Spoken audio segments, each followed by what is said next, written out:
Communication skills for healthcare providers. Communication skills for healthcare providers. Your patients today have access to powerful means of communication. They can get online and share their experiences with millions of people within seconds. They could write a raving review about you as a healthcare provider. They could also write a scathing review that can scare away future clients.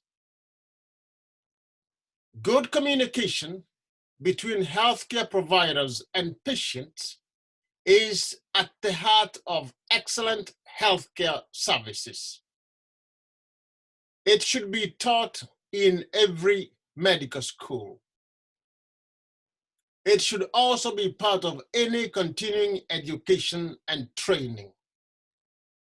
Unfortunately, it is not. I would like to quickly share with you 10 communication skills and strategies that you can use to improve your communication as a healthcare provider. This presentation is based on 5 personal experiences. First is my experience as a communications professor. I have taught classes in interpersonal communication, intercultural communication, international communication, communication across media platforms, etc. I am still learning every day, but I will share with you what I know. My second experience is my training in communication. I was trained to use communication for social change and human development, whether through telling the stories of the voiceless, teaching people to articulate their conditions and possible solutions, as well as improving our interactions with each other and with service providers. My third experience is my experience as a patient. My fourth experience is my experiences as a relative of a patient. And my fifth experience is my lifelong research on ancient wisdom and how to live a fulfilling life as an individual and a professional. I have spent my life collecting ancient wisdom from Africa. And since Africa is the birthplace of humanity, it means that this wisdom belongs to all humanity. That is why I recently published it in a book that you can use to improve your personal and professional relationships. The book is entitled, Life is God's Best Gift. Wisdom from the Ancestors on Finding Peace and Joy in Today's World by Sam Chege. It is published by HarperCollins Publishers. And here is the book.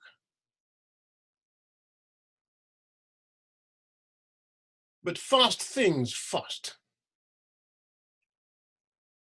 What is communication? A definition. Communication comes from the Latin word communicare, meaning to share information. We share information through speech, through writing, visuals, body language, behavior, and symbols shared between 2 people or groups. That means communication is both verbal and non-verbal. Built into this meaning is the assumption of equality, a 2-way communication process of reaching mutual understanding through sharing information, sharing values, ideas, connectedness, and discourse without framing others using our own frameworks and biases. But communication between healthcare providers and patients is often top-down instead of horizontal, patient-centric, two-way communication. Here are some humble tips on how we can improve on that.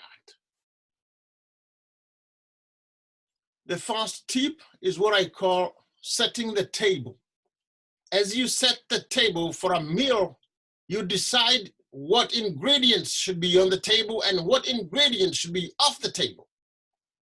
Same way with a conversation. Are there some topics that are so sensitive that they require some intelligence, some sensitivity? Are there some topics that are off limit?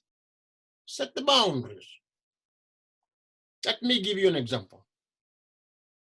When I was young, I looked at doctors with a lot of reverence and often placed them on a pedestal. They symbolized knowledge and wisdom. Today, as a university professor, I treat them as equals. I can engage them in deep academic conversations as fellow academics. I always learn a lot from them. But when I recently took my mother to hospital for a bad knee, I saw that old reverence in the look on her face. She hung on to every word the doctor said. The doctor read her demeanor correctly and came down to her level, explaining things slowly and in a language she could understand. But she was not ready to undergo surgery. So we sought a second opinion. The second doctor was a disaster. In fact, he missed every lesson in human communication. He asked me to ask my mother to lose some weight. You read that correctly. Yes, I was equally shocked. And no, my mother is not overweight. The conversation quickly went downhill from there. After that, I knew I had to do something to help doctor-patient communication.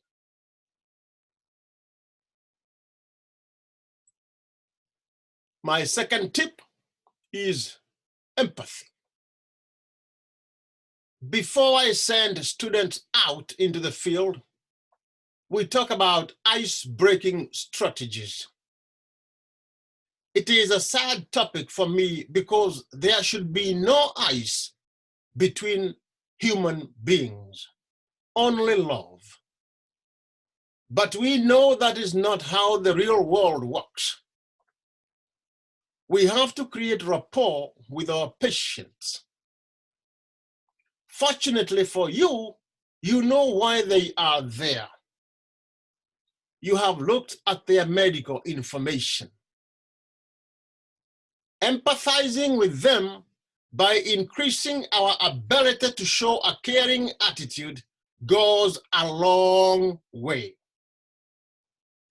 Be able to understand a patient's feeling and emotion and show your understanding through words, actions, and even emotional expressions. American writer Maya Angelou once said, "I have learned that people will forget what you said.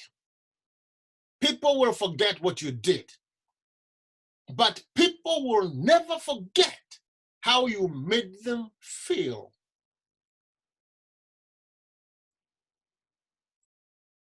How do you make your patients feel?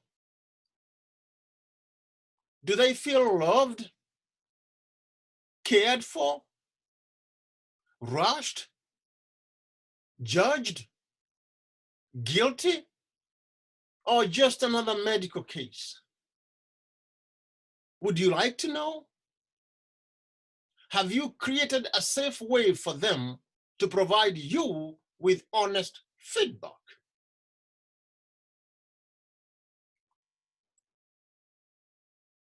My third tip is listen and listen good. There aren't enough doctors for all of us. That means many of us have to wait to see a doctor. And when the time comes, the sessions tend to be rushed. That creates a challenging environment for effective communication. Whatever you do in that short interaction, give them your full attention. Listen and listen good. Listening is an art, and you develop it like any other craft through constant practice for improvement. I will be the first to acknowledge that it is hard to listen for long, knowing there are other patients waiting to see you. But that is a balance you must create. Be fully present and engaged, even if the interaction lasts for a short time. As the saying goes, if speaking is silver, then listening is gold.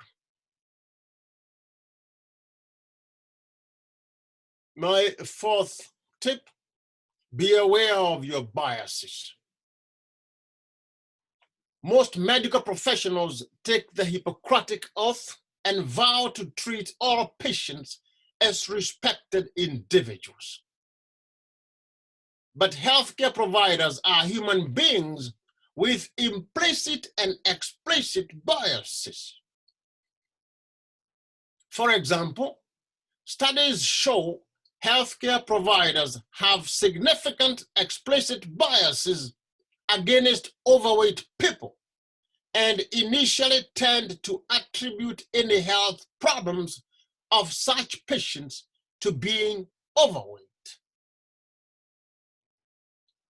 Others have an implicit bias based on race, ethnicity, gender, age, sexual orientation, nationality, or other characteristics that can contribute to healthcare disparities by shaping the healthcare provider's behavior and producing differences in medical treatment.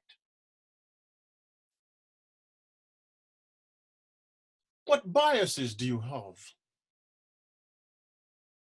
Some people are not even aware of their biases. That is why it is so critical for you or the organization you work for to create a safe feedback loop, as well as training programs to create better professionals.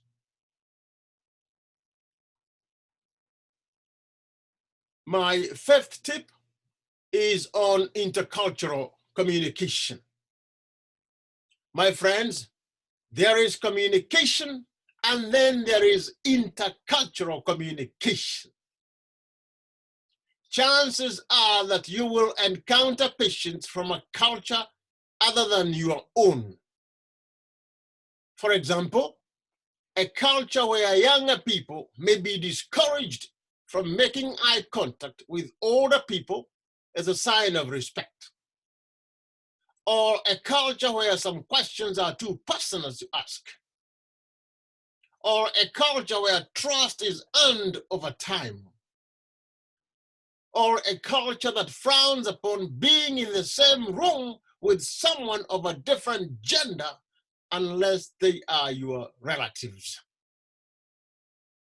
Medical training tends to focus more on minimizing harm and legal liability, but there is a greater harm that comes through your inability to negotiate different cultural landscapes. It undermines your interaction with the patient and compounds your communication challenges. How are you learning about other cultures?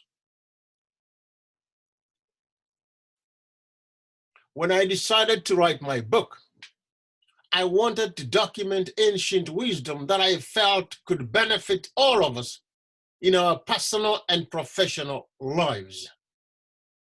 But it is also a great resource for understanding cultural communication in general and African culture in particular. Again, here it is.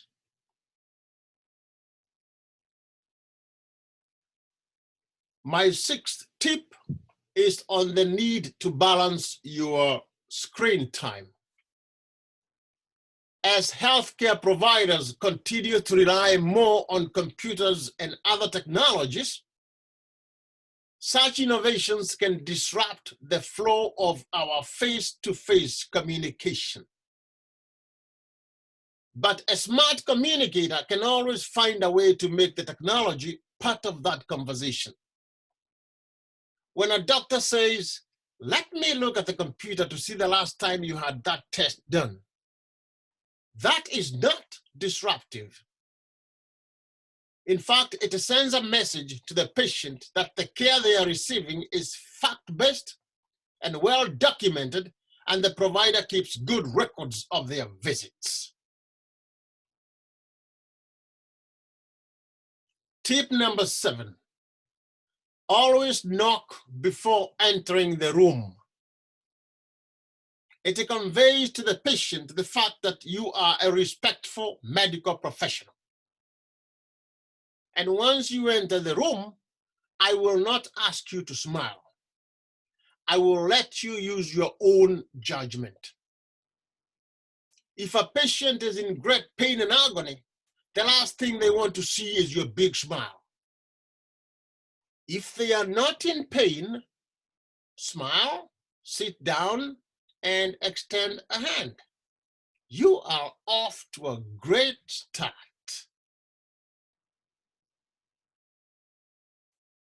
My 8th tip, if you make a mistake, please apologize.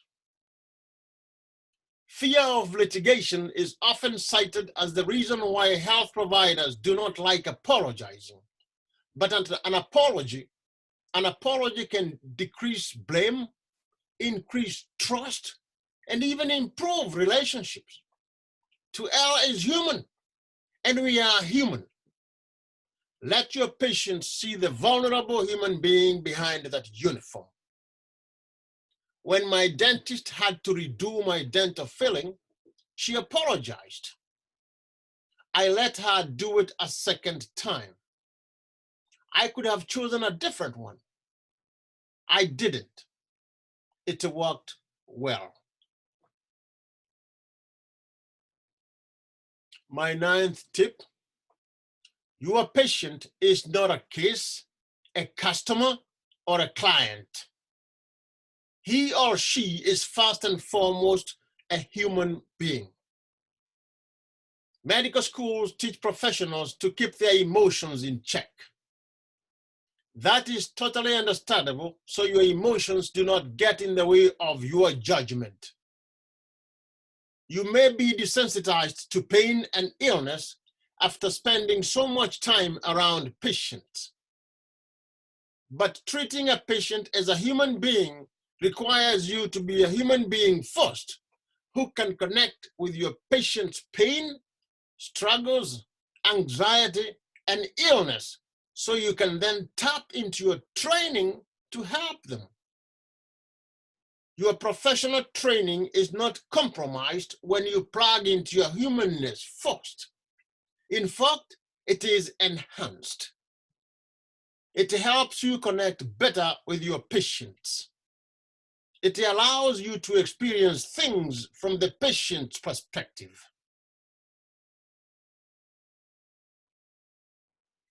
My 10th and final tip is on the role of patients. Patients have a role to play in improving communication between them and their doctors. They should come prepared to ask doctors questions. If you are a medical professional, please encourage your patients to ask you questions. Let them know you want them to ask you questions so you can better help them with their health issues. So let us work passionately and intentionally to improve communication between healthcare providers and their patients. If you would like me to speak at an event, reach out at the following website. If interested in my book, you can get it at the following link. Thank you very much.